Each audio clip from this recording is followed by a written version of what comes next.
I just wanted to tell everyone that I, Censorship Sucks, would be nothing without my co-host, David Hogg. I have been riding his coattails since I met him, and would not be the success I am today without his great talent. He is the creator of the Willie's Worm Farm segments and does all the voices, including Willie and Aunt Mama Lou. He invented Saul Good and Uncle Chuck. I'm just an imposter in the field of radio and podcasting. I'm lower than the worms on Willie's Worm Farm. So, if you are listening to my voice, be sure to subscribe to David Hogg here on Minds. If you do that, I can die with a clear conscience. This has been Censorship Sucks dropping a truth bomb. Thank you for listening. Picture, if you will. A radio show so cheap that all celebrity voices are just mere imitations. One that does not provide legal, medical, or financial advice, on the grounds that it is intended for entertainment purposes only. Now, hello, everyone, and welcome to the Censorship Sucks Roundtable Radio Show, Sunday night edition for July 20th, 2025. A lot of big news going down this week. First, let me introduce my co-host, Bullhorn Barry. How are you doing, friend? Doing well, man, and thank you. And Yotivation Nation's back. What's going on, girl? I'm going to check it out one more time. Got to keep learning what I can from you guys. We didn't have a lot of time in the pre-show, but I noticed something, whenever you first start to speak a sentence, it's a little mumbled, and then after you get about 2 words in, it's all crystal clear from there. I don't know what would cause that, but I'm noticing that. Barry, tell me if I'm crazy, but in the meantime, let's dive into the big news that was going down this week. Tulsi Gabbard, DNI, Director of National Intelligence, has really released all the meat and potatoes out here, man. She's put it all out. They are caught red-handed. The deep state has been caught, folks, red-handed. They manufactured this entire thing. Here she is on Mornings with Maria today on the Sunday edition, speaking. The effects of this are frankly nothing short of historic. Over 100 documents that we released on Friday really detail and provide evidence of how this treasonous conspiracy was directed by President Obama just weeks before he was due to leave office, after President Trump had already gotten elected. This is not a Democrat or Republican issue. This is an issue that is so serious it should concern every single American, because it has to do with the integrity of our democratic republic. What we saw occur here, as the documents we released detailed, was that we had a sitting president of the United States and his cabinet and leadership team, quite frankly, who were not happy with the fact that President Trump had won the election, that the American people had chosen Donald J. Trump to be the next president, commander-in-chief of the United States. And so they decided that they would do everything possible to try to undermine his ability to do what voters tasked President Trump to do. So creating this piece of manufactured intelligence that claims that Russia had helped Donald Trump get elected contradicted every other assessment that had been made previously in the months leading up to the election that said exactly the opposite, that Russia had neither the intent nor the capability to try to, quote unquote, hack the United States election for the presidency of the United States. So the effect of what President Obama and his senior national security team did was subvert the will of the American people, undermining our democratic republic, and enacting what would be essentially a years-long coup against President Trump, who was duly elected by the American people. Wow. Usurper comes to mind. Yotivation, have you ever used that term? More than once or twice. Yeah. It's actually confirmation, because this has been going on for so long. It's been 10 years. And I'm happy that it's finally coming out. I'm happy to hear Tulsi talking about it. But I am waiting to see if anything will come from it, because it's been going on for so long already. With Cash in there and Dan Bongino and Pam Bondi, I don't know, maybe something will come of it, but I already know most of this stuff, and I just like most of the people who've been hanging out for 10 years, following along. So I just believe it when I see it. Well, hundreds of new documents have come out. We knew about that Susan Rice email that she sent to herself years ago, right? Saying, everything we did was by the book. Yeah. As was ordered by the president. Nothing suspicious here. Exactly. So, I don't know, Barry, what do you think of all this stuff? We've been calling for these arrests, these high-level arrests, for at least investigations. Is Pam Bondi over at the DOJ going to really run with this the way she could now, if she would choose to? I don't know if she will. I mean, I don't know if she's going to be lasting or not. That's kind of up for debate. But as I've contended from day one, arrest, indictments, and convictions are coming. I've been mocked for that. I've been laughed at for that. But it looks like now that's probably going to happen. There's a lot of people on that list. And we're talking about possible conspiracy to defraud the United States, sedition, obstruction of justice, perjury, perhaps, false statements, abuse of power. I mean, the list just goes on and on and on. Oh, yeah. Treason. This is like, treason, dude. I mean, how do you wrap your head around treason? Yeah, this makes Watergate look like a walk in the park. Yeah. It's as bad as it gets. I don't think we've ever had anything this, dire. And no wonder the mainstream media, tried to either cover it up or even maybe they actually believed that, that they were innocent just because nobody would want to believe this. Who would want to believe that somebody would do these horrible things that Obama, Clapper, and Brenner, Comey, all these people have allegedly done? It's pretty incredible if you think about it. Here, she had one other clip that they pulled here. This is Rapid Response 47, by the way. They posted this as well of Tulsi Gabbard on with Maria Bartiromo on Fox News Live Sunday. There's no question in my mind that this intelligence community assessment that President Obama ordered be published, which contained a manufactured intelligence document. It's worse than even politicization of intelligence. It was manufactured intelligence that sought to achieve President Obama and his team's objective, which was undermining President Trump's presidency and subverting the will of the American people. So yes, next week we will be releasing more detailed information about how exactly this took place and the extent to which this information was sought to be hidden from the American people, hidden from officials who would be in a position to do something about it. And that's really the point here that I think is most important, Maria, and you said it in your opening. Accountability is essential for the future of our country, for the American people to have any sense of trust in the integrity of our democratic republic. Accountability, action, prosecution, indictments for those who are responsible for trying to steal our democracy is essential for us to make sure that this never happens to our country again. Wow. That's it, man. And you know what? They arrested Donald Trump. They put him on trial. They convicted him. Mm-hmm. So who's to say what's good for the goose isn't good for the gander? Right, that's what they do. They move the goalposts, and they do it to themselves. But really, looking at it, 2016 is only part one, and it's so far behind. 2020 would be part two. 2016, they tried to overturn the election results that we, the people, voted for, but they weren't successful, and they did so much damage to our nation in trying to oust President Trump. And in 2020, they actually did because they snuck Joe Biden in there. And so I would say that Russia is just part one. We still have to go with election 2020, where they were actually successful at overturning we, the people, and our vote. So, but one thing at a time. I'm getting ahead of myself. It takes 10 more years. It's funny, Barry. They say, it's documented that Trump lied 3,000 times over the last so many years. And a lot of it was him saying, look what they're doing to me. Right. Look at this setup. You know what I mean? Oh, that's a lie. There's no setup. So yeah, exactly. Right? No, the Hunter Biden laptop's fake. You just lied about it. We can't let them sit up there and lie about it.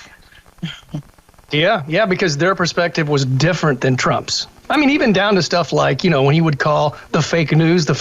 Oh, that's a lie. We're not fake. We're real. Even though they're kind of pretty much state-run government media.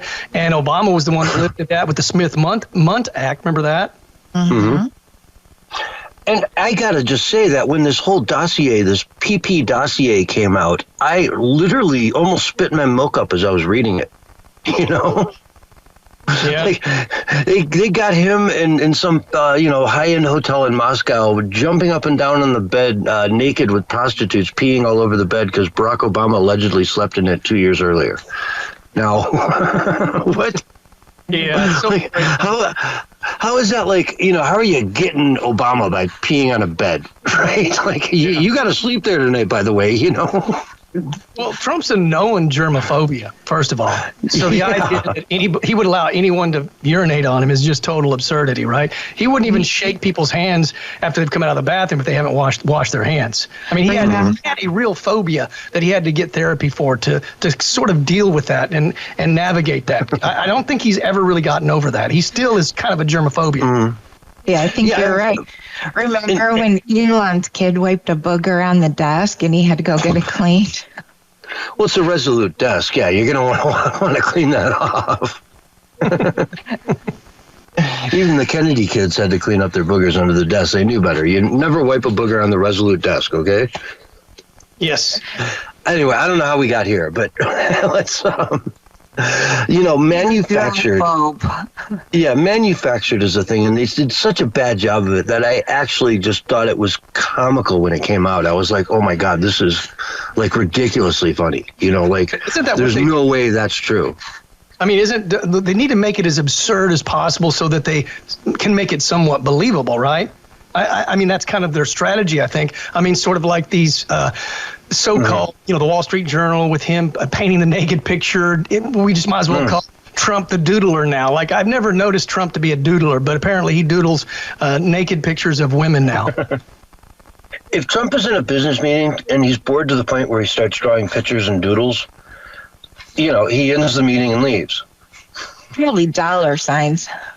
Yeah, when we've got the diddler, we might as well have the doodler. Yeah, it's diddler. It's all in the mix. Yeah, right. So the 45, 46, 47 doodle doodle. I don't know. There's something in there, right? Doodle dee and doodle dum. But this is garbage. And again, they got him. They got him dead to rights. And you listed off a bunch of crimes that are involved in this, Barry. It goes on and on. And I think treason is the biggest one. And it came from the top. They've got the evidence and the proof that this all came from the top, directly from Obama. But you know what the penalty for treason is, right? Pretty harsh. Mm-hmm.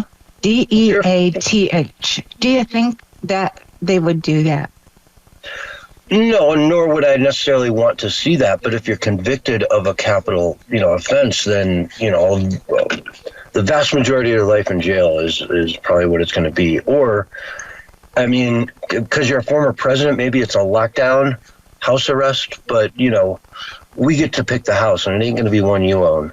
The big house. Yeah, no, they ain't going to lock you down in your house in Nantucket. No. I don't think people realize how extensive this is going to be too, because the names on that roster that was turned over to DOJ, it's people like Clapper, Brennan, Comey, Rice, Kerry, Loretta Lynch, Andrew McCabe, and let's not forget Barack Obama as well. And I predicted, because I've been saying arrest, indictments, and convictions from day one is going to happen. And I said, when Obama is indicted, that he will flee the country and seek asylum because he is as weak as they come. I said, if Hillary is ever indicted, she'll stand trial because she's just stupid. But Obama, they're going to have to watch him, because if he gets indicted, he's got a lot of friends in other countries. You know what I'm saying? So he will try to flee, in my opinion. This is just me wargaming it. I have, no actual solid evidence other than, just sort of wargaming it out. I haven't given that much thought. I don't know what he'd do. My thinking is he would, stand trial and fight it, and they'd all call it racism. And fake and yada, yada, yada. They go through the same route. And he'd know the worse punishment he gets, the more he looks like a martyr. Because the left will never admit any of this is real, right? CNN, all these, they're not going to admit that this happened. When they put the orange suit on him, though, do you think that might change his opinion a little bit? Well, I don't know, though. I mean, how can the media, and this goes to you, Yotivation, how can the media ever admit any of this and report on it as it's happening other than, to try to obfuscate it, because they were complicit in this. They ran with this garbage. All these leaks from unknown people in the, in the government, they ran with it. They perpetrated this lie. If they looked into it at all, it would have never been a story. That's right. They didn't. They were spoon-fed it, and they ran with it. Exactly. The facts were always there. And they went along just like Mockingbird Media does, with Jim Comey feeding them the leaks that he shouldn't have been feeding, especially since they were all lies. And I think a couple of things that we should keep in mind, too, is how much it cost the taxpayers when they knew that they started the lie in the first place, and it ended up costing us millions, 40, 80? I don't remember. A lot. And how many families were broken up because of the media pushing the lies, and that's where Trump derangement syndrome comes from. And I mean, they really retarded our nation in so many different ways. We could have been, on a huge trajectory, but Barack Obama, Joe Biden, they set up General Flynn also. This is another thing that'll have to come out. And we've already talked about it here, but there's many things that the FB lie, that's what I call under Joe Biden, Barack Obama. They have a lot of things to atone for. And the reason why we kept going through stuff is because they never held them accountable in the first place. So if we want something to change, they're going to have accountability. In order to restore trust, they must. Exactly. And really, it's a lot about restoration of trust. And Barry, this goes a long way towards that. If we start seeing arrests of key people, for these exact, things, they bail out, of course, but then you got a trial. And man, that trial, they got to watch it because, the left is centered and they have one commonality, and that they hate Trump. They hate MAGA. But the right loves America. They love the Constitution. We have a foundation to stand on. The left just has a hatred of one person. So if they break that and show them all that, hey, you've been lied to, you've been conned, you've been had, will that help maybe fix America and bring us into this next 250-year anniversary of our country? Oh, most definitely, man. It'll wake up a lot of Democrats who basically, thought that Trump lived by a different set of facts. In other words, like you were saying earlier, everything he said was basically a lie, when in reality, he was just speaking the truth based on the evidence. And so really it's the left that didn't have their facts straight. And once they find that out, a lot of them will basically abandon the Democrat Party. I mean, they've been leaving in droves already ever since the hashtag, whatever it was called, hashtag leave behind, or what was that called again? Bronny. Me Too? No, Brandon Straka. Walk away, the hashtag. Oh, walk away. Yeah, ever since then, I mean, Democrats have been leaving in droves. Yeah, so, but there'll always be that base that just stays faithful regardless of the facts, regardless of the truth, regardless of what it means, even if it means high treason, right? And those people, I feel sorry for those people, though. I really do. Yeah, well, it's it's coming to that. I think the world's going to be shocked, and again, it's going to be very, very difficult. They're going to have to walk such a tightrope on the far left media in this country. PBS and NPR, they might be happy they lost some funding because they don't want to. They can hide behind that and be like, "Hey, we're just not even going to touch any of this stuff. We don't have the staff to do it." But we're talking about Obama, Brennan, Clapper, Comey, Susan Rice. Others, they all knew the Russian hack never happened, right? They never hacked anything. They never interfered in 2016 election. but they pushed that lie for years, for a decade. Mm-hmm. And it's got to like start waking up people, man. When these people are having to testify, did you know that this wasn't real? Well, I take the fifth. Oh, you take the fifth. You're not just going to say no? Take the fifth, huh? I've had a lot of that lately. Have you seen these meetings around Joe Biden where they're bringing in Jill Biden's work husband, I think they call him, and Joe Biden's doctor, and they're all taking the fifth. What's he see now? Oh, take the fifth. Imagine that. You have that list handy of all the people that are in trouble right now, because I have a couple of names here that I didn't hear. And if you have the list, I wonder if you'd check and see if they're on there, because I wonder if these are the people who are singing. What about Bruce and Nellie Orr?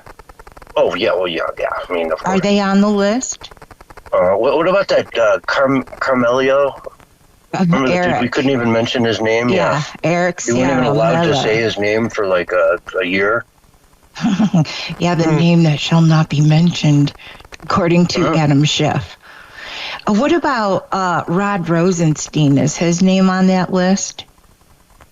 Well, there's a finite list of people that were in a meeting at the White House where this thing originated from. Okay. And that list is basically Obama's inner circle in the White House at that point. So the names I just mentioned, right? Susan Rice, Clapper, Comey, those types of people. There's a few more that were there that aren't listed here, but, there's not a whole, it wasn't like 100 people.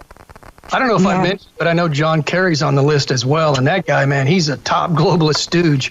That guy is undermining, America and President Trump, in my opinion, for a long time. Yeah. Violating the Logan Act.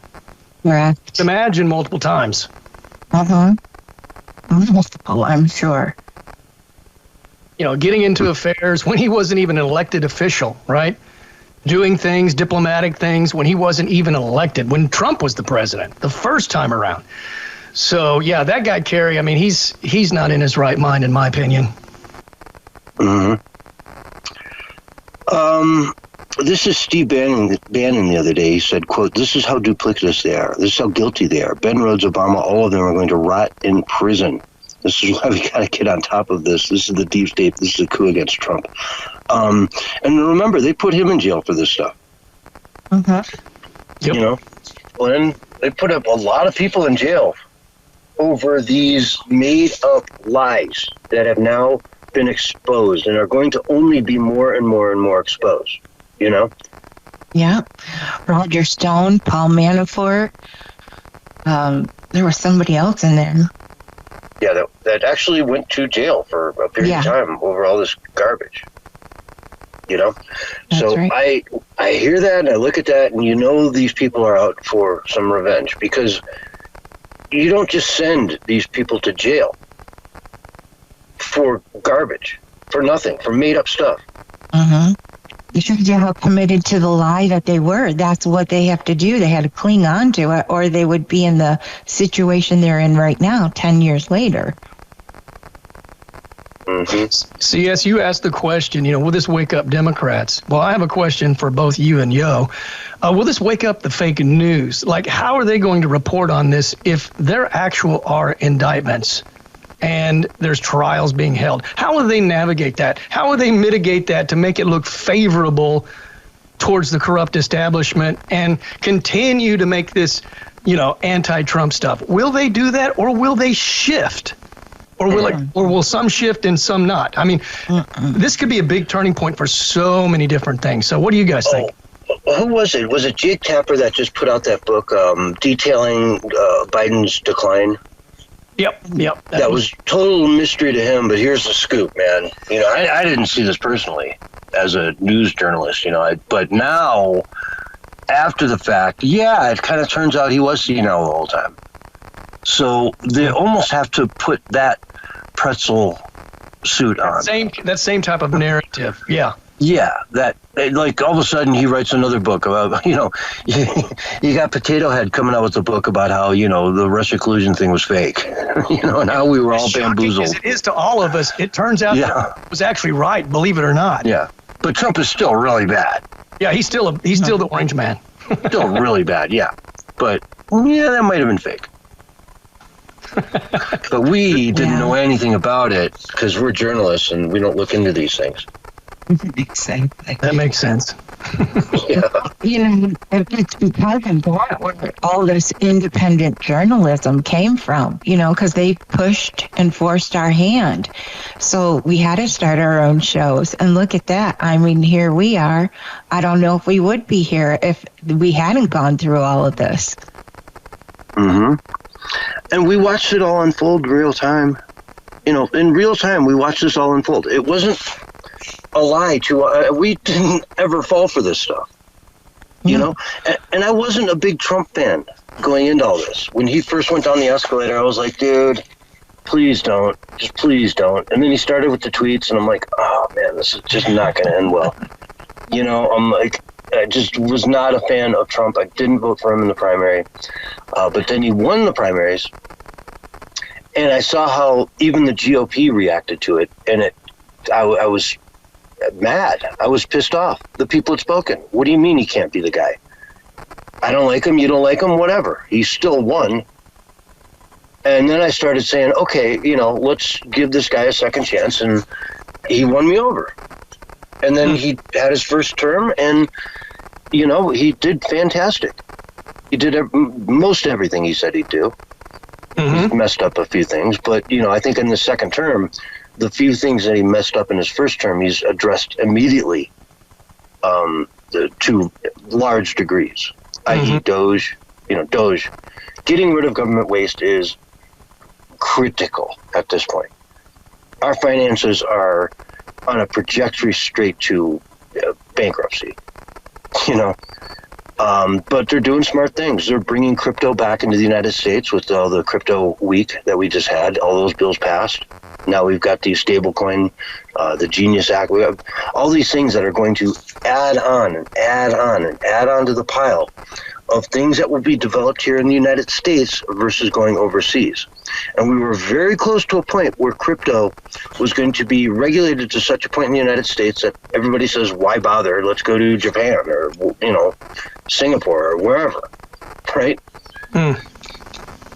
It's a fluid community. Let's focus those things on countries that have, better laws for it. And so we just reversed a lot of that and created an environment here where in the United States, we can strive to be the crypto king country, the home base. The Stable Act, I think it's called, talks about stable coins. And they're linked to the dollar and how they will be regulated in such a way that everyone can reliably get access to their dollar-based tokens. Nice. And to just make that market safer and safer and safer, which is fantastic. I mean, that's a big, beautiful thing that will help tether the dollar to, these different coins that are going to be used on a daily basis all over the world to exchange into other coins, Yeah. That's a big thing. Big thing. If, if the BRICS put together a currency and that won the stablecoin battle, then suddenly we're giving up all that power to Russia, China, India, and Brazil, Yeah, it's another way to make America the leader in prosperity and promise, which is what Trump wants. He wants to make America great, which means leveling up all of the citizens, whereas Biden and the Democrats and the globalists wanted to level everyone down to one manageable level so that they could introduce their chump change universal basic income and control everything and dominate us and weaken us and control us, whereas this is a totally different thing, and I'm totally for it. Absolutely. Yotivation, what say you? Yeah, I think, people come on and they try and say that President Trump is with them. I still don't understand how they can say that. He's the most invested president that we've ever had. He put his money where his mouth is. He donated his checks back to our nation. He helped bust Jeffrey Epstein. He was the only one that helped bust him the first time around. He actually arrested Jeffrey Epstein in his first term as president. I mean, and he's going after pedophiles just the same as he did the first time around. He made that one of his first orders of business. So the people who think that President Trump isn't on America's side, I still don't get it, because he sure isn't on their side. Yep, absolutely. And here we are, folks, on the precipice of what could be one of the biggest just acts of justice the world has ever seen. As I said before, this is far bigger than Watergate, which is still, this huge thing. Far, far bigger. If this actually comes to be, this is the largest, act of treason in the United States of American history, in world history, really. I mean, there might be some obscure references back from Mongolia or something, but my Lord. In the West, I can't think of any other time where a freely elected president took office and then was absolutely, destroyed from inside, attacked from inside by his own intelligence agencies. Mm-hmm. It is so horrifying, and even more horrifying when you think about it, that it was a former president of the United States of America that was possibly and allegedly behind all of this. That is just absolutely terrifying. It's like being taken down from within at the absolute highest of levels. And remember, all of these people like Barack Obama and Comey, in fact, you can go to X, formerly known as Twitter, and just search it out for yourself. All of these people kept saying, no one is above the law. No one is above, no one is above the law. That's going to come back to haunt them, because no one is above the law. And they played this video, or it's going viral lately, of Barack Obama meeting with Trump in the Oval Office and ensuring him that there would be a peaceful transition of power, And I remember that. And I remember watching it and thinking, wow, he seems pretty sincere. I bet he might just actually work with Trump and make it a good transition of power. That's, that's a good thing. But underneath, man, that's that calm duck on the water. Underneath his feet are going crazy, right? Well, how did Trump maintain his composure being around Barack Obama so many times, right? Knowing what he knew about Barack Obama. Remember the whole thing? I think it was at one of the deaths of somebody who was at a funeral, and Trump was talking to Obama, and Trump made Obama laugh. Well, now we found out what that was. It was actually Trump inviting Obama to play golf with him. And he turned him down, obviously, because Trump would smoke him and embarrass him. But that's another. Well, I mean, you should be able to golf with people that are substantially better than you and, still kind of have a good time. I would, if I golf with Trump, I would suck, but I'd be impressed to watch him play. I wouldn't be embarrassed. But think about the composure to invite your nemesis to play golf with. I mean, usually when you play golf with, it's really pretty much one of those sports you play with your friends. And there is no way you can tell me that Barack Obama and Donald Trump were ever friends. And that would go no, of course both not. ways. Yeah. But yet Trump would joke with him. Obama would put that fake laugh on. But I guarantee you, if Obama said, yeah, I'll go play golf with you, Trump would have done it. And Trump probably would have called him and asked him some serious questions as well. I think. That's just my opinion. Well, you got 18 holes to talk. That's a long time, It's like 4 or 5 hours. Good point. Right? Yeah. So, it's really interesting. Now, George W. Bush, we remember, was very good friends with Michelle Obama, or whatever that's worth. They just seem to love each other. Yeah, holding hands and everything. Mm-hmm. For real. Oh, yeah. Smooching. Happy. But they were holding hands at that funeral where George Bush was acting like a buffoon. Remember that video that came out? There was some funeral that they were at, and they were supposed to be somber, and he was dancing around holding Michelle's hand like he was like out of his mind completely. And if you guys doubt me on this stuff, just go look it up, research it, and watch the video for yourself, because I'm not giving you misinformation. Oh, no. That's the other job, as misinformation, right? I mean, you know, MS, period, information. You're all about the information. You're misinformation. Yeah, that's right. I know, it's definitely crazy. And you know, I think the reason why we're only now seeing this stuff is because previously prior presidents have been in this, you know, deep state club, I believe. And President Trump is the only one who isn't. He went in there, he made them look like fools because he applied common sense policies, and he showed what would happen if we actually had somebody running our nation who actually wanted America to succeed rather than trying to, as you said, bring us down from within. Oh, yeah. We talked about it during the Biden years so many times. If you were trying to destroy the United States of America, what would you have done differently? From the lockdowns to the jab, right? Mm-hmm. All the way through the inflation that was produced trying to fight the virus, the China virus. Mm-hmm. You know, the crazy amounts of spending, the debt, the open borders. You know, we're in the middle of this pandemic. Yet let's open the border immediately to the entire planet. Yeah. And transgenderism. It's just into another crisis, basically.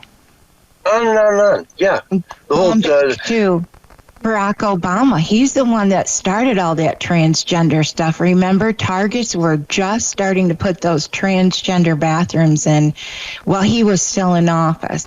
And that's where it started going crazy after that. Well, that's another story that's come out here about how Biden coordinated the effort for the FBI to go after the parents who stood up at the school board meetings. Right? That was a huge story when it came out. You know, they were literally targeting them. They released this letter that, you know, called them domestic terrorists.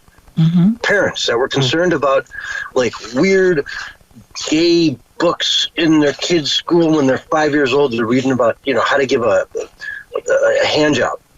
You know, and more and worse and much worse. A lot of it was pedophilic. So that in nature, was really concerning. And in fact, they would arrest the parents for reading the books, but it was perfectly okay for the children to read it, obviously. Yeah, when we had those meetings and the parents tried to read the books and they're like, don't say that, that's censored. And that's what they're teaching the kids. To read what I can't read right now. Think about the insanity of that, man. And we're not talking high school here. We're talking elementary school. Yeah. Well, that's been proven now. I think Breitbart had an article on that a couple of days ago. Maybe that's what you're referring to about how, you know, the Biden administration went after these people, you know, unjustly and politically, right? To get them arrested. That was the end game. They weaponized the intelligence agencies. There's no constitutional backing for it was to scare them, to shut them up, to make them not come out and speak up. Just do what we tell you. Arrest them as well, but I just don't think they had the ground to do so. Well, I mean, in several states in this country, if your teacher is secretly grooming your kid during the day, and then all of a sudden your, 8-year-old boy comes home and says, "Hey, Dad, I'm a girl. Call me Susie now." And you say, "What are you talking about? Let's go up in your room. Put on your jeans, put on your boys' clothes, and, you know, we're going to go out to the movie tonight. You can't wear a girl's clothes." No, Daddy, I want, you know, this is me. I'm Susie now. You fight that and say, what can we do? How can we prevent, you know, how can we talk our kid back into some common sense? They can throw you in jail and then go off and transition your kid. Put them into foster care. Yeah, they put them into foster care and put them with parents that are trans as well. Right? I'll use the term parents loosely there, by the way. Right. Yeah, it's really, really sick, man. And it appears that hospitals may still be actually doing these types of surgeries on children.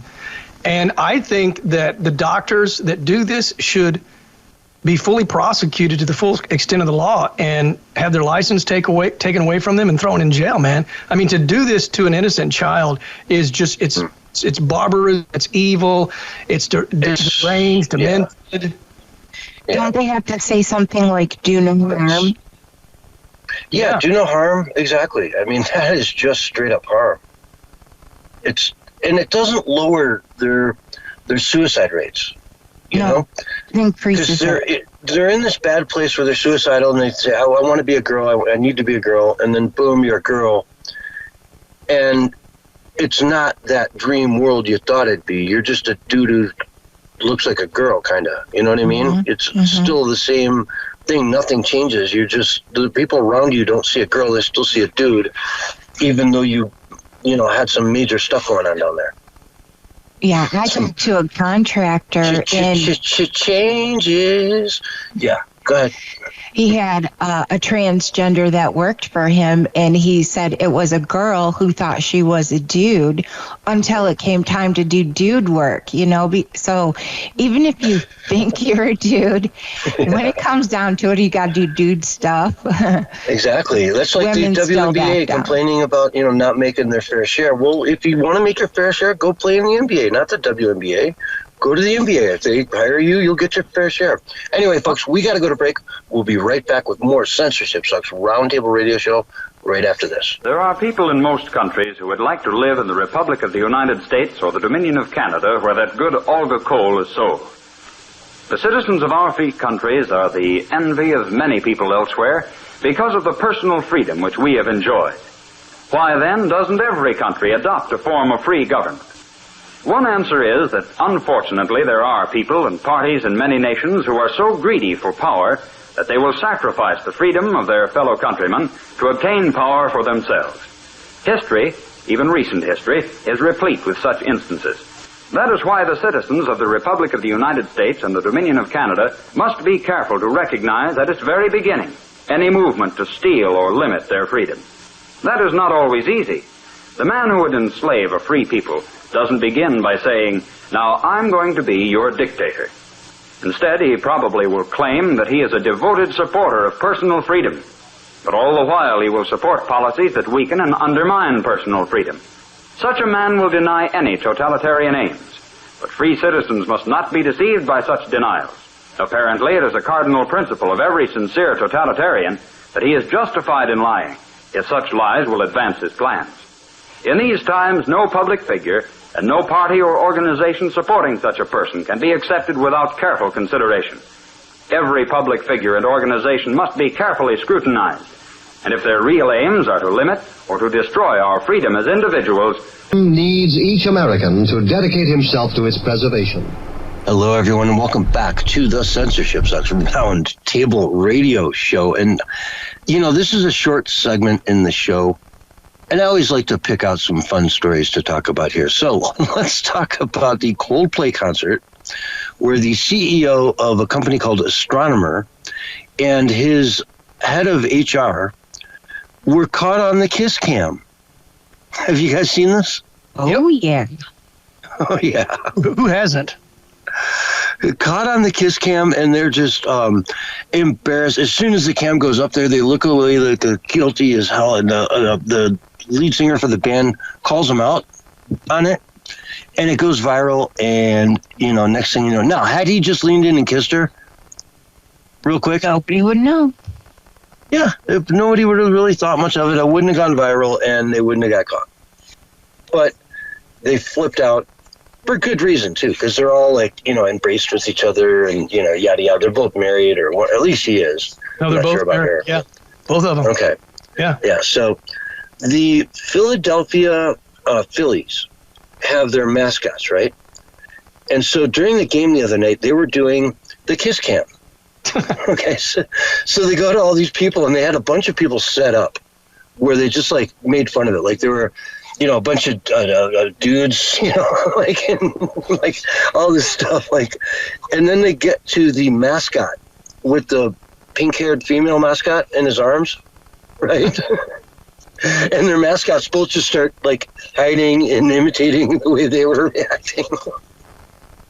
And I mean, if you were at that baseball game, that would have been one of the funniest things you've ever seen in your life. Yeah. Oh, he stepped away too. The CEO did. He had to resign. Yeah. But anyway, that's just a funny story. I wish I could play video for you guys. I really wish I could play video over the radio, but I can't do it. But it is out there. Just put in Phillies and Coldplay.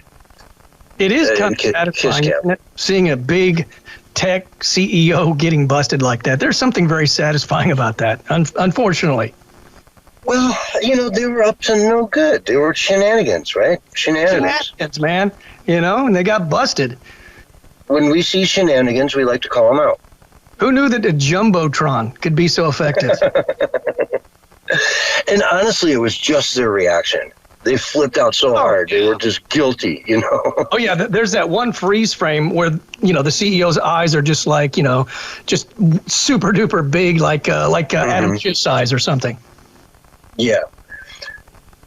Now, Yotivation, when you and Saul go to concerts and stuff, do you ever worry about the kiss cam focusing on you guys? Yeah, every once in a while, but Sacramento has a special loge that we can just go hide out in, so it's not really that big of a deal. They should have got a loge. A loge, okay. Yeah. Most of us aren't sure what that is, but anyway, I thought that was a fun story. Do you guys have anything else you want to say about that one before we move on?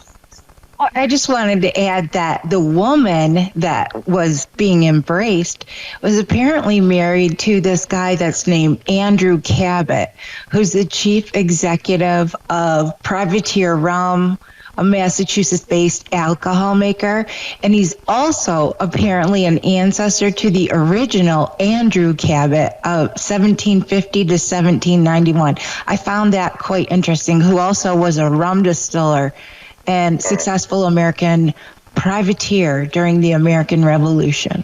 So I thought that was kind of interesting. Okay.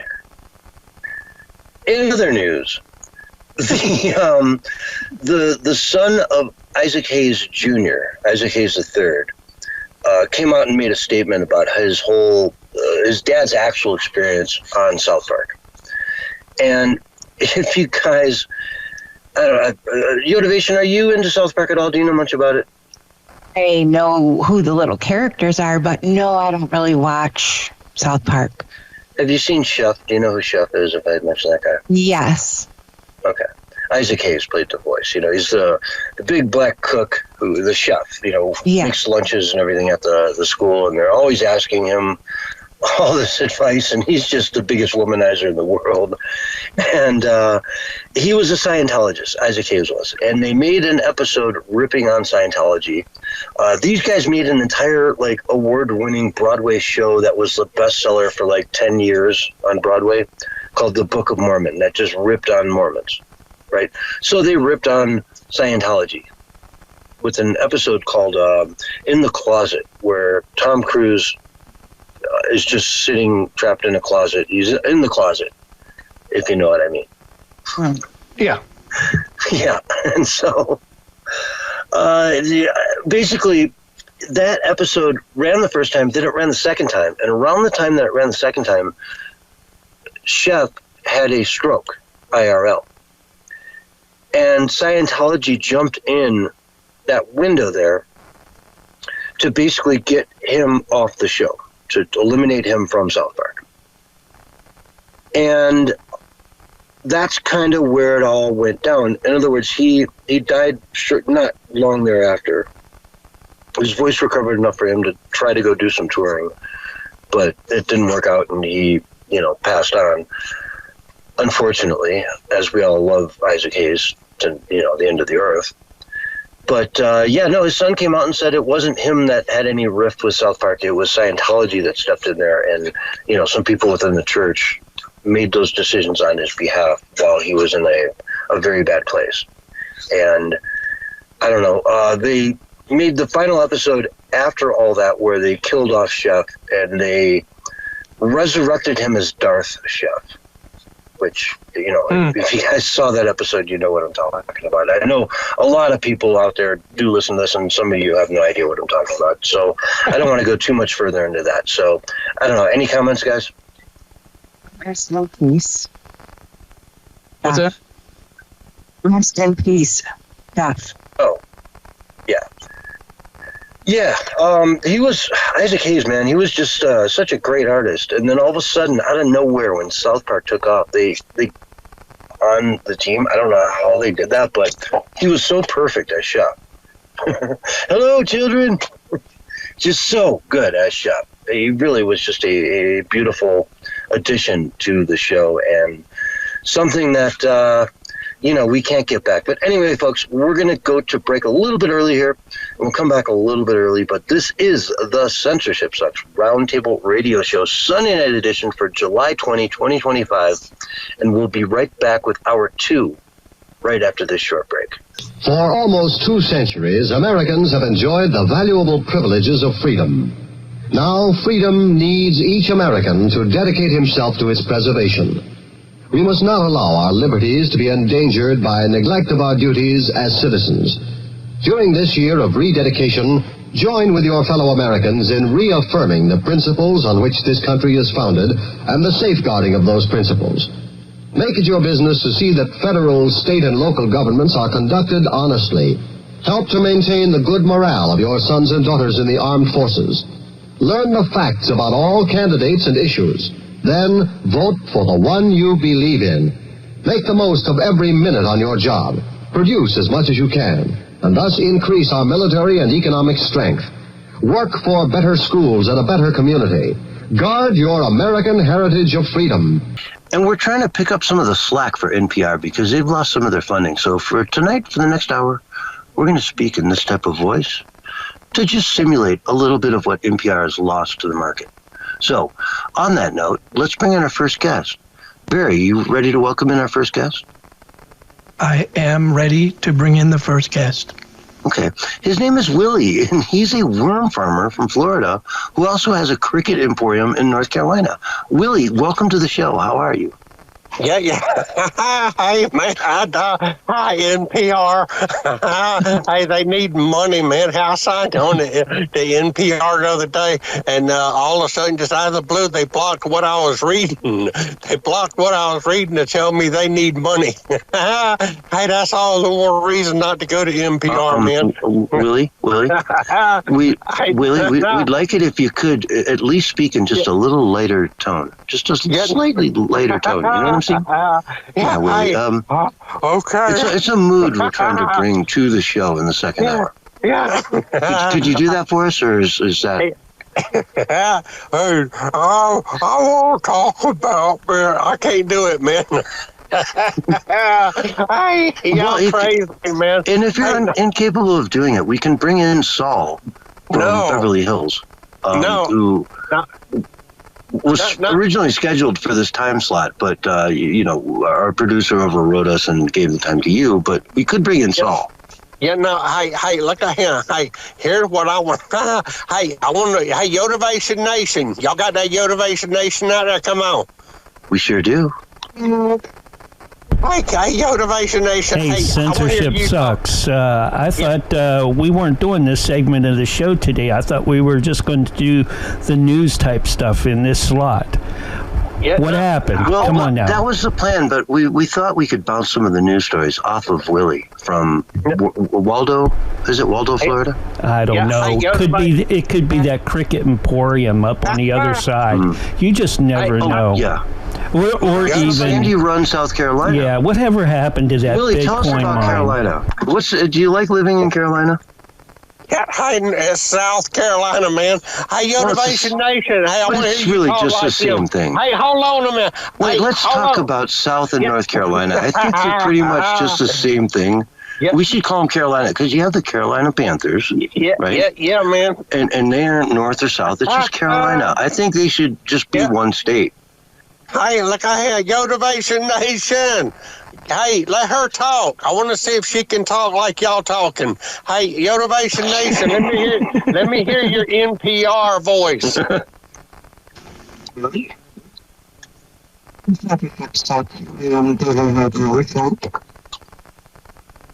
I can't hear you. She's so soft. Yeah. See, you done ran her off. Exactly. I knew it. See. Yeah, but hey, anyway, hey, look at him. Let's put all this nonsense behind us, man. Hey, for all y'all out here in Radio Land, hey, look at him. We broadcasting live right now on the Willie's Worm Farm Roundtable Radio Show, man. Hey, and these people, they are actually my guests on that. They call it the Censorship Sucks Roundtable Radio Show, but this is you getting you what they call a twofer, man, a twofer. And my name is Willie Lee, and I run Willie's Worm Farm down in Waldo, Florida, and Willie's Cricket Emporium in Sandy Run, South Carolina. So tell us a little bit. Tell us a little bit about the Cricket Emporium, if you could, up there in Carolina. What do you have on the Cricket Emporium, and what's your products? What do you put out? What products do you make to keep the thing going? Hey, we got crickets, man. That's why they call it a Cricket Emporium. Y'all dumb. No, hey, but we got other ideas and stuff, man. Hey, Bullhorn Barry. Hey, where at Bullhorn Barry? Hey, Bullhorn Barry, you there, man? I'm right here. Yeah. Hey, look at him. Hey, I need some what they call cash influx, man. Hey, I need a little bit of money off you, man. Look at him. I got this great idea. Hey, here's a great idea. Hey, this here's a great idea. If you don't believe me, just ask me. I'll tell you. Hey, instead of people being buried and instead of people being cremated, hey, I want to start cremating people, man. Cremated. Hey, look at him. Hey, tell you, it's a great idea. You take the bodies and you put them in a great big old grinder, man, and you turn them into like human hamburger meat. Hey, look at him. Oh, and wow. That's called a cremation. That sounds very green. Yeah, that definitely sounds like it's good for the planet. And then you plant the remains in the garden and stuff like that, man. Hey, you make fertilizer. Hey, look at here, cremated. Instead, you ain't gonna be cremated, you're gonna be cremated. Hey, but I come up. Yeah, look at here. So hey, what you're suggesting is you turn the humans into meat, and then you eat the meat and put the remains of that food. No, you don't right into the ground. No, you don't eat them, man. Hey, you know who you sound like? You sound like a doom goblin. Hey, y'all Googleize it, man. Hey, go to the internet right now. We are very much in favor of the green movement. So what you're talking about sounds really green, which is why we're so interested in your Cricket Emporium and the flour you produce to make bread, cricket-based flour bread, which is feeding thousands of people in Eastern Europe. Yeah, hey, and that's why the government's cutting off y'all money. Yeah, that's why the government's cutting off y'all's money. You talk too much, man. Hey, you talk too much. Hey, you do all that talking, you ain't listening, son. Hey, look, hey, you got to listen. I got stuff going on. You talk too much.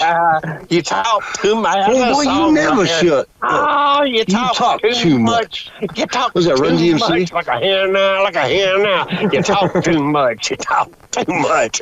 You don't do enough listening. You talk too much. That's a song right there, sir. Hey, I tell you what, that's in the making. I might have to get and wrote that song, man. Look, I got other stuff going on. Bullhorn Barry. Hey, I need $5, man. $5 toward a big old grinder for that, man. Hey, and I also got another idea. A grinder? Hey, look at him. Hey, people pays maids, man. Hey, they pay people to come into their house and clean up the house and stuff, man. Hey, but if they see an ant hauling off a crumb, they get mad and want to kill the ant. Now, look at him. Hey, look, ants are good, man. Ants are good for cleaning up your house. If you see an ant in your house, man, hey, you leave him alone because all he's doing is cleaning up your house for you, man. Your little crumbs and stuff that you leave behind. Hey, that's another idea I come up with. Hey, these are trained ants, man. They're trained. They're trained. Yeah, trained ant. Hey, you put them in your kitchen, and the ants is crawling all over the place, man. They ain't hurting nothing. It ain't like they're gonna bite you or nothing. All they doing is hauling off your little crumbs, man. And they're if trained. They do die, If they do die, that's a nutritious little snack right there, right? A dead ant. If you catch them quick enough, they're very healthy and nutritious. Yes, talk too much. You talk too much. I know ideas, man. Look at here. Hey, we got more ideas going on. Hey, I need I need hey, and I was trying to tell y'all a minute ago. Googleize Doom Goblin, and that old Greta Thunberg shows up on the internet. Hey, 'cause that's all she is. She's a doom goblin, man. And that's what you people down there at NPR too, man. Y'all always talking about climate this and climate that and everything. That's when nobody likes y'all. I'm telling you. And then you talking about, oh, the government ain't gonna give us no money no more. Hey, we need to beg some money off y'all so we can say, hey, nobody listens to y'all. Hey, I'm telling you, Mr. man. Lee. Mr. Lee, we looked up your farm, your worm farm in Florida. Yeah. You are the single largest producer of worm-based hot dogs on the entire planet. Yeah, man. And kielbasa's and I see pea jugs are mentioned here, but that's not necessarily green. You know, it's if you pee in a jug, it is very green. It's good for the environment because you're not flushing all that water every time you urinate. You're just putting it in a jug. Man. You dump the jug out on the side of the road, and you don't have to use extra water in urination. So we find that very green as well. We really like it. Now, the Cricket Emporium produces over 1 million pounds of flour per year. This flour is every bit as good as the, nutritious-based flour you would find from, say, Cricket flour. From your store. It's cricket flour. It's every bit as good, and it's so much better for the environment. Talk about the water consumption of crickets versus crops. Yeah, hey, I ain't doing all that. Hey, I got a guy named his name is Hansel. Hansel takes care of all of my what they call PR work and stuff, man. Hey, 'cause Saul Good is about worthless. Saul Good is supposed to be handling all my music contracts and all my NPR work. Your NPR work or your PR work? NPR work. Not PR, man, personal relations. Hey, but look at here. I got another idea, too. Hey, Yotivation Nation. Hey, look at here. Hey, they got these, I don't know. Crack me up. No, hey, tampons, man. Tampons for anal leakage. Look at here. Hey, I get this anal leakage and stuff, man. Hey, I found out that you can take tampons and use them for anal leakage, man, because you got 2 sphincters in your rear end, man. Which is why we fully support tampons in men's bathrooms. Yeah, man. Hey, exactly, man. Hey, exactly. That's what we need to do is we need to start an initiative to have tampons in men's bathrooms for that very reason, man. Hey, can you imagine? Barry, you're a big proponent of tampons in men's bathrooms, as is Yotivation Nation. Have you ever thought about the prospect of anal leakage for another reason why you might need tampons in a boy's bathroom? Well, I'm much concerned with the cricket farts. I think that's a big concern. They have a very high CO2 imprint. Cricket farts? Yes. I don't know about cricket fart CO2 production. That's an interesting question for Willie. Yeah, hey, don't be bringing no environmental people down on me and my farm, man. Hey, look at here. For all y'all out there in Radio Land that don't know, man, we sent a Pinto to an asteroid way back when, man. Hey, and this little old fella, his name was Michael the Midget. He stole all my asteroid minerals and stuff, man. I had it in the back of a Pinto. That stuff was worth go trillions of dollars, man.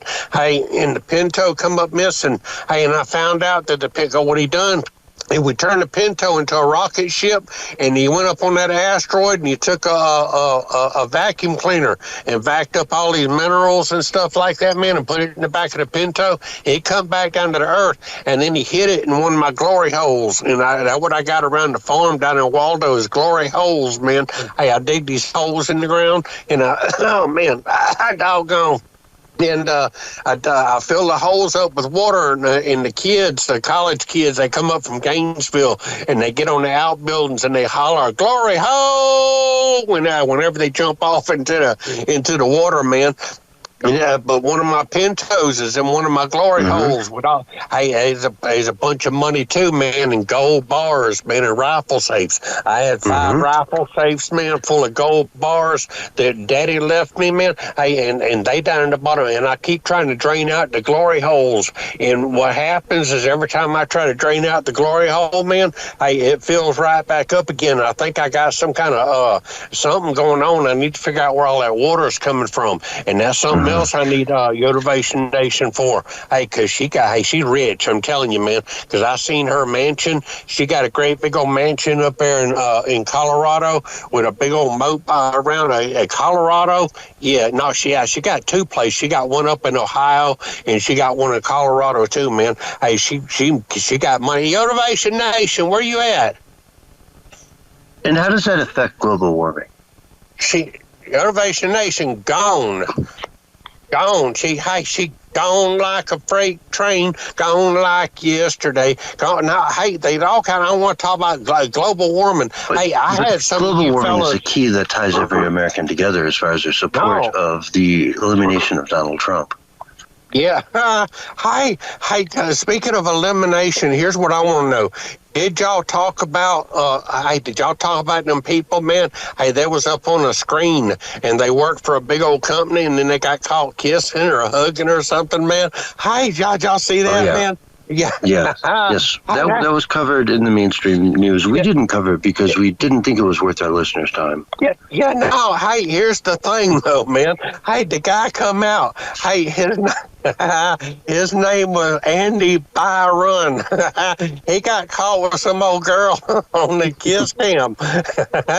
Hey, man, it ain't funny, but it is kind of funny because what it is, man. Hey, I got the statement right here. A statement from CEO Andy Byron. Hey, I ain't making this up, man. Basically, what he's saying is that he ain't sorry for what he done. He said he's sorry that he got caught and that he was infringed upon. He says, I want to express how troubling it is that I have been the victim of a private moment and it became public without my consent and blah, blah, blah, blah, man. Hey, the guy ain't sorry for what he done. He's sorry that he got caught. And that's what happens a lot of times in this world, man. Hey, but here's something else that's going on. Hey, I am officially rich, man. Hey, I traced my family heritage back to the House of Hohenzollern. Y'all can look it up, man. House of Hohenzollern. Hey, that means that I am rich and I am official royalty. Y'all Googleize it. Hey, well, that's really good news, Willie. I'm so happy to hear that news. It's really good news. Yeah, hey, I got enough money I can buy NPR. Barry, how excited are you? Yeah. Can't you hear the excitement in my voice? Hey, y'all. It's just a really fantastic thing to see Willie succeed in life, you know, especially being one of the largest exporters of worm-based hot dogs in the world to Europe and Asia. Yeah, that's why nobody likes y'all. I listen to you. No, I got a joke for you, man. Y'all got the wrong fella. Please, Willie, if you're gonna just please don't pull your pants down if you're gonna tell us a joke. No, hey, y'all got the wrong fella on y'all show. Y'all should have done some research, man, on who y'all putting on your show. Hey, I got a joke for you, man. No, okay. No, we'd love to hear a joke, Willie. No, we'd love to hear a joke. Yeah, no, here's a joke, man. Hey, there was this fella. Hey, he was a bookkeeper for the mafia, man. Hey, and he cheated the fellas. He cheated them out of $10 million, man. Hey, but the bookkeeper is deaf and dumb. He deaf and dumb, man. Hey, and that's the reason he got the job, because he was deaf and dumb. And he thought that old Guido from the mafia, old Guido from the mafia, you know, that he could never testify in court. court in case he got caught with anything because he was deaf and dumb. Hey, so here what happened, man. The Godfather went and confronted Guido about the missing $10 million, man. Missing $10 million. Old Guido stole, man. The Godfather says, where's the $10 million? But you know, he's deaf and dumb. Hey, what really shocking. Yeah, shocking. No, hey, so Barry, what are you he as done? shocked as I am right now? What if I like y'all? You talk I mean, this has to be one of the most racist, and, bigoted, Southern, white men, rich white. He's saying he's rich. He's a rich white man from the South. Just talking bigotry on the show. I think we might want to even go to commercial a little early. Maybe. We're going to finish the joke. I'm getting a green light from the producer, so we'll just keep going with a little bit more. But some of the most blatant bigotry I've ever heard. Have you ever heard more bigoted words, Barry? You're funny, man. You're funny. We talking about the mafia, but hold on a minute, man. Hey, they folks out there in Radio Land, they want to hear the jokes, so y'all need to hush. Look at here. Hey, so the Godfather, he took his lawyer down there with him because his lawyer knows sign language and all this. And the Godfather tells the lawyer, say, ask him where the money is. The lawyer using sign language, he asked Guido. He said, where's the money? Oh, Guido signed back. I don't know what you're talking about. The lawyer tells the Godfather, he says he don't know what he's talking about. And so the Godfather, man, y'all pay attention now because it's getting real funny. The Godfather, man, he pulls out a pistol. He puts it to Guido's head and he asks, and he says, ask him again or I'll kill him. So the lawyer, man, sign languages to Guido, and he says, he'll kill you if you don't tell him. And Guido, he's all panicked. We're about out of time here. No, hold on, man. Hold on. We get to the best part. I'm going to tell it, man. Guido trembled. I'm sorry. We still have a few minutes. Go ahead. And he said, hey, you're ruining the joke, man. You're ruining the we here at NPR, we don't want to ruin your joke. We just want to accelerate your voice and give you that chance to speak out. You need to be fired, man. Hey, folks need to fire y'all, man. Hey, so the lawyer says he's going to kill you if you don't tell him. So Guido is scared. We're not NPR. This is not NPR. We're just running this skit right now. And he says, hey, he signs to him. He says, the money, don't interrupt me again, son. I have to come down and put a whooping on you. Hey, so the joke goes like this. The lawyer signs to Guido, says, he'll kill you if you don't tell him. And Guido is scared. He says, okay, you win. And he sign language into him. He said, the money is in a brown briefcase buried behind the shed at my cousin Bruno's house. And the Godfather says, what'd he say? And the lawyer replied, he says, you don't have the guts to pull the trigger. That's funny. Look at him. It'd have been a lot funnier, though, if you wouldn't interrupting me, man. You violated every cultural appropriation that there's known to mankind. I mean, it was really just, it's incredible to watch somebody like Willie come in here and just disrespect so many cultures, people. And one quote-unquote joke that I don't think anyone even laughed at. Hey, it was funny. It was hilarious, is what they call it, man. Funny is what it was. Oh, look at here. Hey, but here's Aunt Mama. Hey, there's Aunt Mama Lou. Well, we've got about a minute before we go to break, and we want to do just a quick minute to raise some money. We're mostly funded by the public, and we really appreciate your support. So, please help us out. Hey, y'all need to get a hold of Aunt Mama Lou real quick. She got 30 seconds, 40 seconds. Hey, Aunt Mama Lou. Hey, get Aunt Mama Lou in there. We're going to take a caller. We're going to take one caller. Here it is. This is Aunt Mama Lou from Waldo, Florida. Yeah. Hey, Aunt Mama Lou, tell these folks about the newest scam you done come up with. Hey, you scamming old people. Tell them real quick. Come on. Hey, and answer my calls.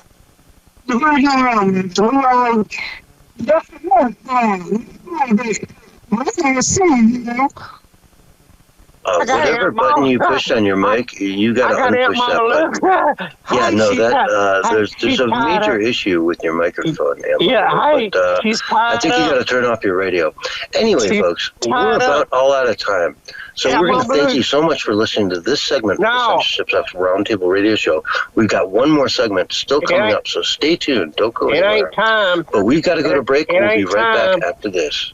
Hello, I'm Frank Bartles, and this here's my partner, James Brown. As the weather starts getting too hot, we hope you will reach for one of these. New Bartles and James Brown wine cooler. It tastes good. They come in 3 funky flavors. Gravity Grape, Crime of Passion Fruit, and my personal favorite, Papaya. Papaya's got a brand new bag. It'll get you off faster than a big city lawyer. And a single pack serves 6 to 10, just like James. New Bartles and James Brown wine coolers. The cooler, made in the cooler. Now behind bars everywhere. And thank you for your... Hello, everyone, and welcome back to Hour 2 of the Censorshipsucks Roundtable Radio Show. Sunday night edition, July 20, 2025. Yotivation Nation, are you excited to talk about some news that's going on out there in the world? Oh my gosh, I'm always excited. Like I said, I'm still catching up. I learned so much from you guys. Yeah, you had a little sabbatical there, and it's so good to have you back. I wish David Hogg was here with us. Love David Hogg. Yeah, we miss you, David Hogg. Yeah, and Barry, and, Barry, of course, is with us, but how you doing, Barry? Oh, doing great, man. I'm just glad that Yo's back. You know what I'm saying? Yo is back. So let's see, you guys. For this next, 25, 30 minutes, whatever the segment is, I've got a few things I want to talk about here. We got a good amount of stories I think are interesting. In-N-Out hamburgers. Have you guys ever had those? Mm-hmm. Sure have. They're awesome. Even right now, if I go down to an In-N-Out, I can get one for about $5. A single is probably $5. I go over to McDonald's and I spend $5 on a hamburger over there, and I put these two things on the tray next to each other, and they're just night and day. Absolute night and day. The McDonald's is a Frisbee. If you eat it, you're probably going to poop in the next 20 minutes. You know what I mean? In-N-Out is just goodness. It's delicious goodness that, goes on and on. They are leaving California. They're home. They're going to Tennessee. They're out of there. In-N-Out, goodbye to California. I mean, the stores are going to stay out there and whatnot, but their focus is more on, greener pastures. And it's so much of an example of what's been going on in California. All these iconic businesses that started and originated in the Golden State are saying, we just can't work here. It just doesn't work, It just this is a failing society, and this experiment you're doing with socialism that is taking off across the country in places like New York and Minneapolis, and it's failed. It doesn't work. It doesn't work. Don't vote this stuff in, guys. Barry, what do you say about In-N-Out leaving California to go to Tennessee? I guess you could say they got in and then decided to get out. It's pretty appropriate, isn't it? Exactly. I mean, it's like if somebody from California went to, a conference in Indianapolis and they met someone from Tennessee, they would just snub their nose at them. They would look down at them and they would say, Tennessee, I live in California, I live in Malibu or whatever. Yotivation, that snub, that looking down on thing is gone. You know what I mean? California used to think that they were the thing. They were the crap, Now that it's like people are fleeing you, bro. Yeah, they are the crap. Mm-hmm. Yeah. Who wouldn't want to leave California? It's a socialist nation over there. How many times have you heard people say, give it to Canada, give it to somebody? And it's just because all the wackadoodles live there. All the smart people have left, they've gone over to Florida most likely, or Texas. Yeah, It's nothing new, really. But California is going to be left in the dust because all their businesses are going to be leaving them, and all the people. They'll just be left with the crazies. Yeah, and most of those people that left California to go east, to Texas or Florida, sorry about that noise, have still in their hearts a love for California. I mean, folks, if you guys have been out there before, and if you've driven from, like, you just start in Santa Barbara, go down through Malibu, stay on the coast, go through Orange County, on the coast, and then all the way down into San Diego. And you will see an expanse of the planet that can't be rivaled probably anywhere else, as far as the beauty, the homes, the infrastructure that's in there. Everything is just gorgeous. It's so beautiful out there, but it's run horribly. And if it could ever just wake up, take its head out of its backside, the state of California could be legendary again. It really could. It could be, like the epicenter of business in the world. But they're just too, they're too far gone. Yeah. It just maybe go ahead, Yotivation. I was just going to say, it seems like it's America right now. Everybody, we were a little bit far gone. There is still hope. They just need somebody in there that's not a part of the deep state that will, want the state to prosper. I think that the people that have been in there for decades now have been setting it up for failure purposefully. That's my opinion. Gary? Yeah, I totally agree with all of that. I'm sort of plagued by, this whole McDonald's situation that you were talking about. Not to backtrack too much, but, you did say the In-N-Out burger looked so much better than the McDonald's burger. I got to say it's this. Night and day. It's not even the same thing, what I mean? Not even the same ballpark. Yeah. And if you noticed, the burgers never look like the pictures that they show you at McDonald's. In-N-Out does, yeah. In-N-Out, the picture, it looks like what you're going to receive. But you go through the McDonald's drive-thru and you see this Big Mac and it looks big and juicy and the cheese is melting. It looks nothing like that. The bun is smashed. It's much smaller than what it appears in the picture. The meat is rubbery. I don't know. I'm just saying. Yeah, McDonald's is like the worst value for the money in the world today. It's shocking. I don't even want to get into it. Every now I have the app, so every now and then I go and spend like a few bucks there, but that's about it. I love their Coca-Colas. They have the best Coca-Cola, large Coke from McDonald's is cane sugar, replacing it. Their high fructose corn syrup. Now Pepsi's saying they may do the same thing. Yep. Let's dive into that. Yotivation, you've heard the story, right? Coca-Cola and the sugarcane syrup? Exactly. They're using sugar again. They're going to be like the Mexican Cokes. Like in the Southwest down here, I can go into any place and there'll always be like a little bucket full of ice up near the front that has the Mexican, Fanta and like Orange Crush and the Coca-Cola and whatnot. And they're always a premium because they have real sugar. But I don't think I think that's actually BS nowadays. I think Mexico's Coke is the same, but whatever. The deal here is that, Donald Trump got Coca-Cola to switch to sugar, pure sugar. What say you? I haven't tasted it. Is there a noticeable difference? I mean, it's obviously better than high fructose corn syrup, of course, but I don't drink soda, so very often anyway. Mm-hmm. More of a coffee drinker. It's a noticeable difference, yeah.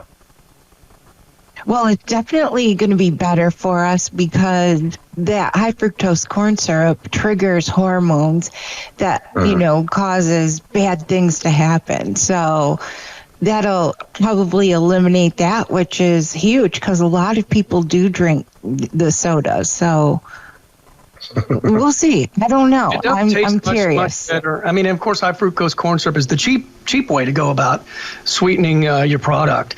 But here's something that's very interesting. At least this is my understanding based on the research that I've done.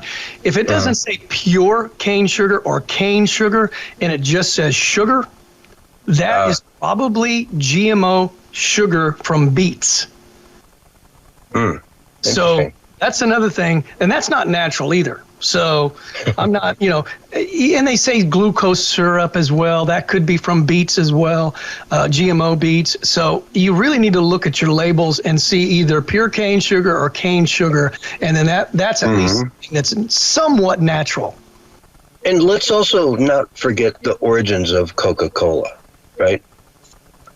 It was somebody who was trying to, the guy who founded Coca-Cola he was a snake oil salesman. You know what I mean? He made a tonic. Yeah. He wanted to be able to patent a tonic that could make people, cure them, whatever, feel good. And so he combined caffeine, cola, with cocaine, right? Put cocaine and caffeine together in an elixir. And guess what? It was really popular. It sold a lot. People liked it. Right? That's the origins of Coca-Cola. It was cocaine and caffeine stuffed together in an elixir that originally was made from wine, and then he just poured water and a ton of sugar in it because it was Prohibition times. So it's been a cocktail ever since. Yeah, it's just people sucked on that stuff back in the day and were like, bam, let's go to work. Yeah, let's get some stuff done, You remember that cola? Exactly. This is like that times, 5 back in the day. I don't think it had cocaine, yeah. But it had energy. So, yeah, it's like a Red Bull of the day, but with actual cocaine. Everybody wanted that. Yeah, well, you think? God, I've had one every day this week. I really want another one. It's the weekend. You don't think you need one, and you end up driving back downtown to go get a Coca-Cola because you really need one on Saturday. Yeah, sold it as a health drink. Sort of like they sold cigarettes as being healthy for you. Or remember that time period where they were doing lobotomies on people and saying this is really helping people. Remember that? That went on for a while. Well, that's the whole thing. This guy wanted to make a health elixir that he could patent and heal people. It cures your jitters, is what he said. But honestly, it probably gave more people jitters than cured anyone of jitters. It was just a different kind of jitters. And they wonder why we have a distrust for the establishment. Yes. I wonder why. Exactly. It goes back so long, so far. Long time. This is the closest I think that we've ever been to dismantling, this horrendous, I call them the deep state, who cabal, the globalist shadow government. They can only operate in our ignorance of them. And right now, there's more people who are aware of them than ever before. And having President Trump in office, I call him Precedent Trump because, they set precedent with him, and now he's going to set precedent with them. Right back at you. Let's get those arrest indictments and convictions. The people are waiting, man. I can hardly wait, dude. I'm getting a whole supply of popcorn. I'm just going to sit in front of the TV and just veg all day. Oh, man. The trials will be must-see TV, Sure. And the left won't even show. Obama is on trial for treason. CNN. Yeah, well, let's go talk to somebody in Idaho who's growing sunflowers. Right? Yeah. They don't even care. Imagine like MSN, like even allowing that to be a headline, because I look at the mainstream news quite frequently and it's just all bashing Trump or painting Trump in a bad light. He does do good things. Even Democrats would have to admit that, but you never see any of that ever. You go to the mainstream media and it's just all, how bad Trump is. And they do it in a way that it's not like hardcore bashing, but it is bashing. So let's move on. If you guys have anything else to say on that subject, speak up now or forever hold your peace. Moving along. I'd like to go to Epping, which is really, I didn't realize this at first when we were covering the story, but it's just a suburb of London. So Epping in Essex County is really getting blown up. And I watched they've been protesting a migrant home there.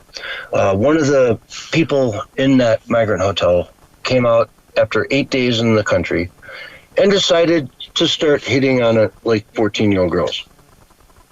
You know, can I kiss you? Stuff like that. And he had other issues, it's the townspeople there don't want that. They don't want it. Please, we want our girls to feel safe going to school and back. It's a small, little, safe suburb. We want our women to feel safe walking down 4 blocks over to the market to get some stuff and come back home, and not having, foreigners catcall them. And so they're out there saying, we are not happy. We don't like this. We want this migrant shelter gone. It's a nice hotel, by the way, in the center of town. And suddenly, it's just been blowing up. They've been out there night after night after night, and the team left, has been paying protesters to come in there from other cities.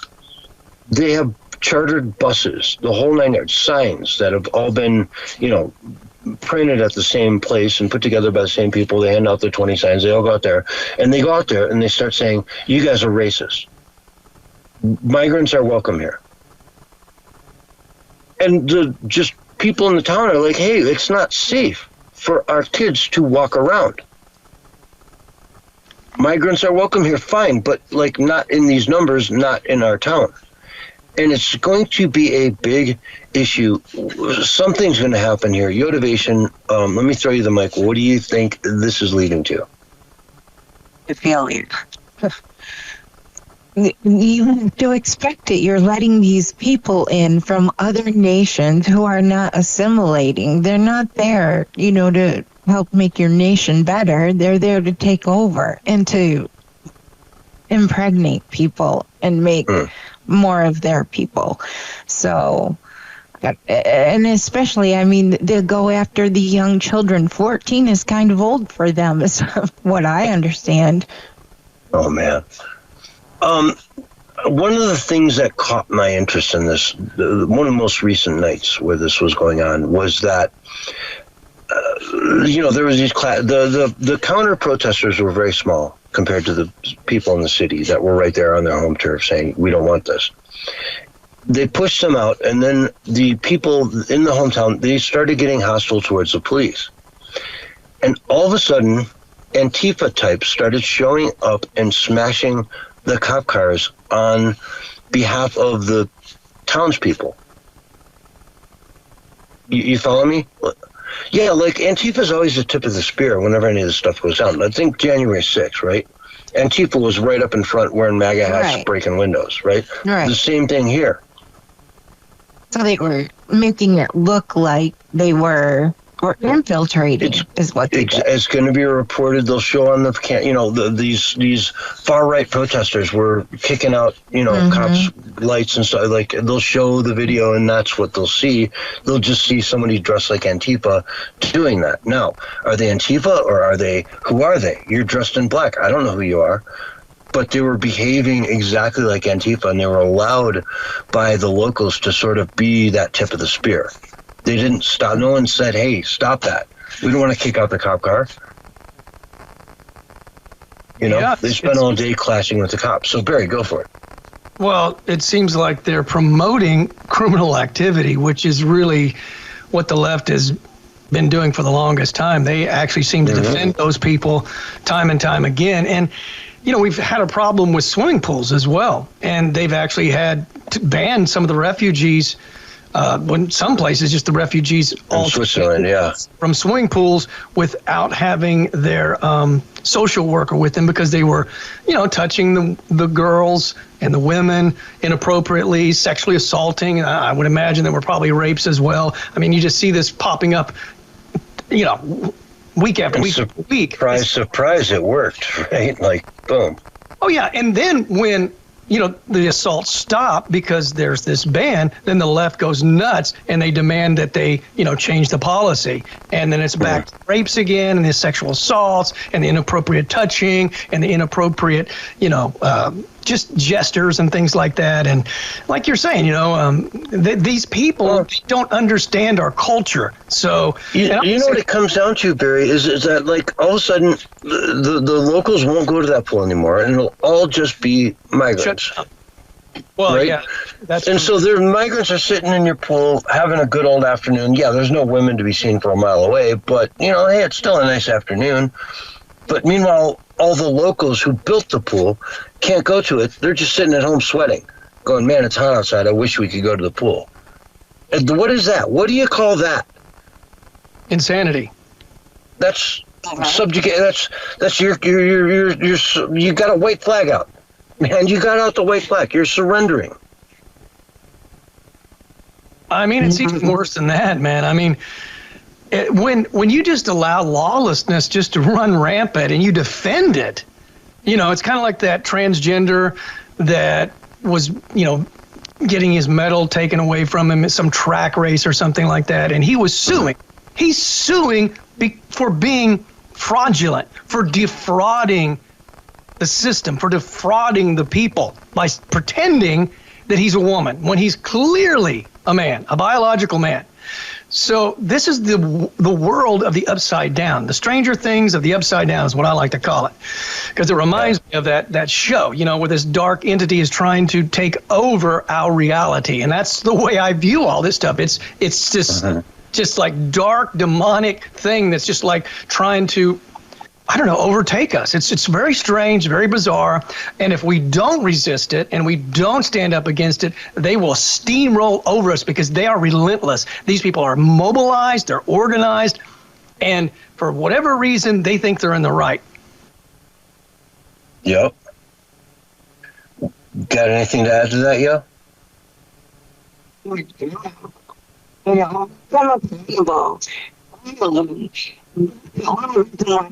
Still going on. Start from the beginning. You're breaking up. Start from the beginning and speak loud. I'm all accountable, because this is why we keep going through this, because people don't get held accountable. And you can't expect any change if you're not going to, draw some lines. And I don't know. It just is so frustrating. I don't believe that this is the world we've allowed ourselves to live in right now. Everything, like Barry was saying, it's a reverse reality. It's upside down. It's backwards. And we need to set the record straight, get it back to the way that it should be. Bada bing, bada boom. You took a little while to get clarity. How do I say it? Your voice was scrambled a little bit until you got going, and then it was brilliant. Let's change the subject. On that note, Stephen Colbert canceled. His show was losing $40 million a year. Right? Sorry, Losing $40 million a year. He had a $130 million budget for a show, not including his salary and, a lot of others, right? A staff of 200. Barry, you and I talked about this before, man. Okay, you want to give Barry and I and Motivation that slot, right? We'll take it. We'll make late night a comedy great again. We'll have a lot of fun. We'll get David Hogg in there and the whole 9 yards. We'll make this thing funny. And we'll do it for, I don't know, let's be generous, $5 million a year. You get 5 of us, $1 million a year each. This thing will be funny. We'll dedicate our life to making sure that hour a night that you give us, is going to be funny and brilliant and great. $130 million? Are you kidding me? To create a show like that? He must even be embarrassed by that. Why does it cost that much money? Why? And you're losing $40 million a year. Well, can you cut back on the catering? Can you cut back on there's got to be so much crap in that budget. But, they spent that $40 million a year in losses to pump up the left, to pump up the Democratic Party, because it was a nonstop rambling. Go ahead, Barry. 100%. And then the left was somehow, which they always manage to do, somehow trying to cast this blame on the Trump administration, right? No, he was losing, $40, $50 million every year. He was being propped up by this USAID money as well. And the question isn't who was responsible for firing him. It was, why wasn't he fired earlier? He was clearly a failure as a comedian. He barely gets a couple million people watching his show. People don't even watch TV anymore. That's come out in the news recently as well. I mean, TV viewership. Now, when I mean TV viewership, I mean broadcast television, right? Netflix probably wouldn't be considered in that, but because Netflix does have some viewers, but just regular broadcast television is down. It is so down. And it's down even more when you have, politicized comedians like Stephen Colbert, Jimmy Kimmel, and maybe not so much Conan O'Brien, but he's probably a little leftist as well. So, and what's the other guy's name? He's leftist as well. Not Jimmy Kimmel, but the other Jimmy. There's another Jimmy as well. I don't know. It's the younger guy. Exactly. Like Fallon. Never watched him. Yeah, Jimmy Fallon. Jimmy Fallon. Yeah. But that just goes to show that you throw that out there and we don't know who it is, right? We're on top of everything. We don't care because it's so ridiculous. Yeah, it's the same old crap on every show and every channel, It's the death of late night. It's really, folks, I mean, they're not funny. It's the same thing as the fake news. It's just they take the fake news and they make up jokes about the fake news. I mean, I don't know what's happening to Hollyweird other than the fact that they're collapsing, which I've been saying for the longest time. But the Hollyweirdos themselves are acting stranger. There was this bizarre video with Alec Baldwin and his wife. You got to see it if you get a chance. Alec Baldwin is like a baby in her arms, and they're singing a song, and he's singing in a baby voice. It's the most bizarre thing. Like, I don't know what's really happened. Will Smith was recently on some podcast, and he was looking like he was in a trance or under some kind of bizarre mind control, and actually was having word salads that basically rivaled Kamala Harris. So I was thinking, hey, man, maybe a Harris-Smith 2028 ticket is in the making, because they could go on the the word salad tour and just be a massive hit success. Yeah, heck, bring Biden back out, right? Let's go. I'm going to speak to them. I'm going to endorse them. They're good people, and they're good. They speak well for being, black. Yeah, he's so racist, dude. You're right about that. No question. Poor guy. He needs to retire. Oh, so what else is going on in the world? Jerome Powell.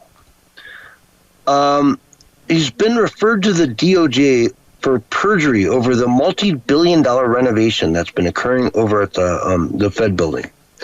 I've talked about this before.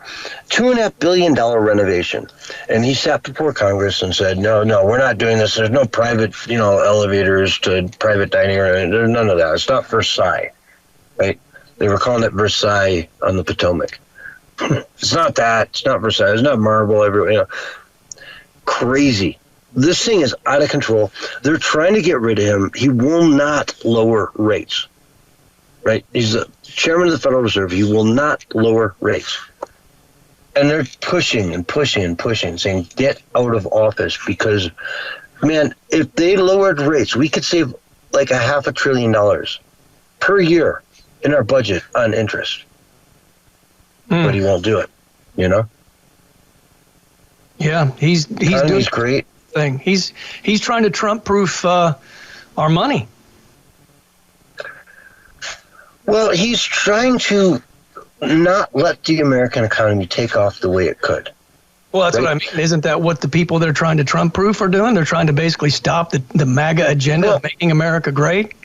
Yeah, and it's like we've talked about this before. It's if he lowers rates from 4 down to, say, 2%, that means that when a business with good credit goes out to borrow money, they're going to pay 2% interest on it instead of 4%, which opens up a whole bunch of opportunities, because people look at projects and they say, well, gosh, 4% interest, it's about break even. You drop that down to 2%, and suddenly, boom, that's a really profitable business, opportunity. So they take it. Thank you for listening to the Censorship Sucks Roundtable Radio. And this has been the Censorship Sucks Roundtable Radio Show. They went a little over, so looks like if you want to take and get a hold of them, contact them through me, dragusproductions@gmail.com, and we'll be back on Wednesday, along with next Sunday as well. Catch you all then. Thank you for listening to the Censorship Sucks Roundtable Radio Show. If you missed any of tonight's show, you can find it and others in our archives. Thanks again, and you can catch us next week for another brand new show.